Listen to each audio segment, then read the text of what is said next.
Geof designs chairs that are easy to manufacture, but hard to destroy.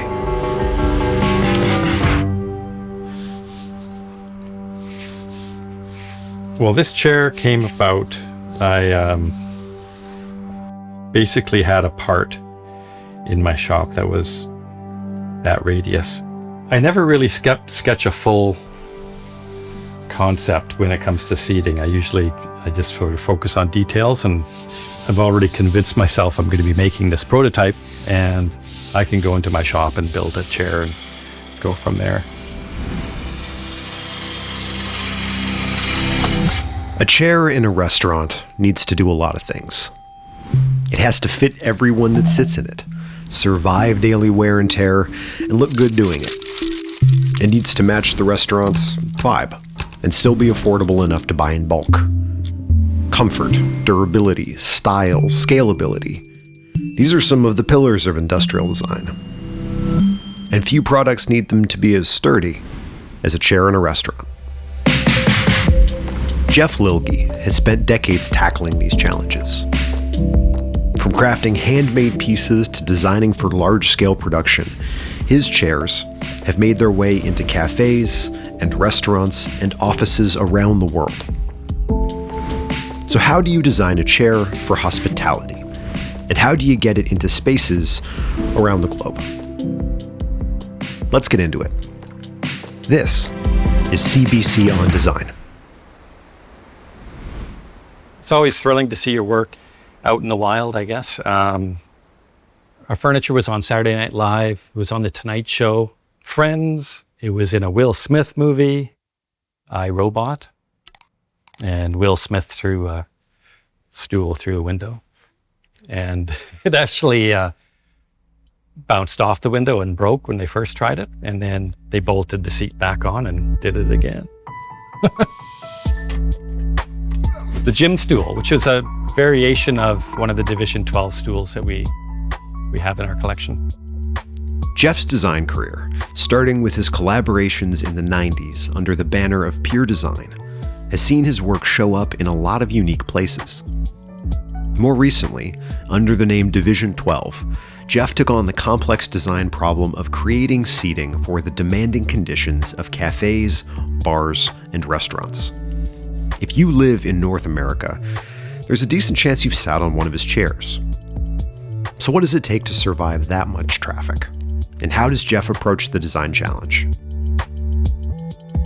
It's just the amount of use, the hours of use that a stool or a chair will get in a cafe or a bistro, that sort of thing. And people rock back and forth on the stool, and they really test the durability, just the environment itself. You have to build bomb-proof metal furniture these days. So that was my goal.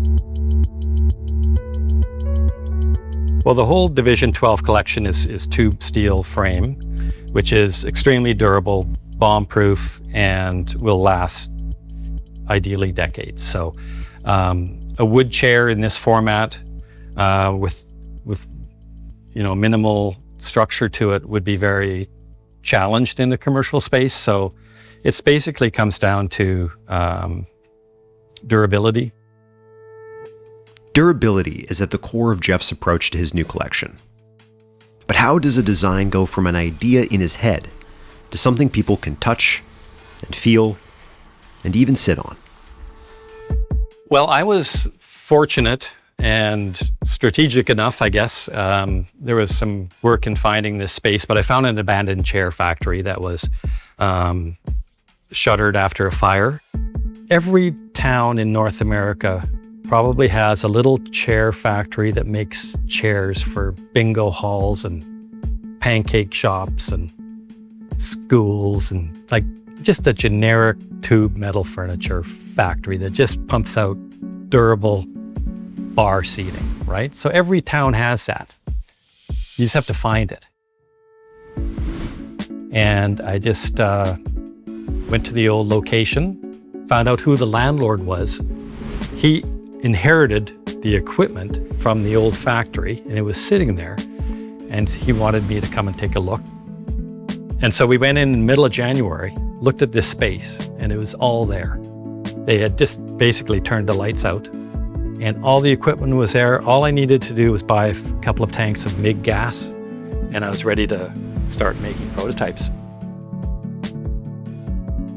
When I set out to design this collection, I put a ton of ideas on paper, but when I had the shop, I could basically go into the workshop, cut my metal, weld up a quick mock-up, full scale, in half a day. And I was able to sit on it, I was able to turn it around, see how it looks from all angles. One rule I've always found is if it's easy to prototype a design, it's going to be easy to manufacture. So I am by no means a master chair builder. So if it takes you half a day to build a prototype, you're going to be in a good place to produce this thing en masse. So there's a direct correlation. Local manufacturing happens everywhere, whether it's finding an abandoned chair factory or connecting with your local welding shop. For Geof, easy to prototype, easy to build is key for simple and scalable designs. But what else influenced the design of these chairs? So this is a board my mom made in 1975, I believe. And so I grew up in this crafty, hippie, anthropology style bohemian house full of stuff like this, and it sunk in. You know, I appreciate natural materials, sort of a craft level finish. So I started making charcuterie boards about 15 years ago. You know, there's so many boards out there. Every Joe with a table saw is making walnut charcuterie boards, but it's a hybrid of craft and design. So that was the sweet spot for me. But I think the common thread that runs through a lot of my products is just there is sort of a craft feel, a craft finish. With this collection, I took the basic soft edge details, the finishing details of my charcuterie boards, put them on the metal frame. So with this bender stool, I was sort of, you know, when you look at a chair, you look at a stool, or you look at a piece of furniture, your eye follows the lines of the design. So I really liked how this was one piece, and your eye sort of follows it all the way around the stool. When I'm designing a product, I try to make the little details, the manufacturing details, subtle, and you try to hide your connection detailing as much as possible. Being the maker and the manufacturer of the metal product, you have a pretty good idea of how to do that. With this stool, there's a laser cut plate underneath. The welds are hidden, they're tucked in under the laser cut hole. So you pick up your stool and you don't have the welds visible underneath. So it's a little details like that where you want, obviously, your chair or your stool to look good from all angles. You know, I took advantage of color. Like, color is such a critical component of interior design these days, always. And I wanted to have a diverse collection of different styles because you want to have something for everybody. Interior designers looking at your collection, you want them to find something in your collection that works for their project. So this is an armchair for a cafe armchair. This is a cafe chair with no arms. This is a bar height stool, counter height stool. This is an upholstered bar height stool, and then this is your archetypal lab stool. So the collection came together and people started to notice. But what happens when someone big notices and the abandoned chair factory isn't quite enough to keep pace? So I started making the Division 12 collection for the hospitality market in Western Canada. And I was approached by Tim Hortons, who was interested in this stool for some concept stores. And that was a daunting possibility that sort of pushed me towards looking for a larger manufacturing partner to help me if that came through. They have 3,000 stores. They would need thousands and thousands of stools. And that was far more than I could handle at my little workshop. So what I did was I took my collection, I exhibited it in Toronto at the Interior Design Show, and met Kielhauer. Kielhauer, a Canadian-based furniture company, partnered to manufacture Geof's Division 12 collection. But how does it feel to hand off your collection after all that time getting it off the ground?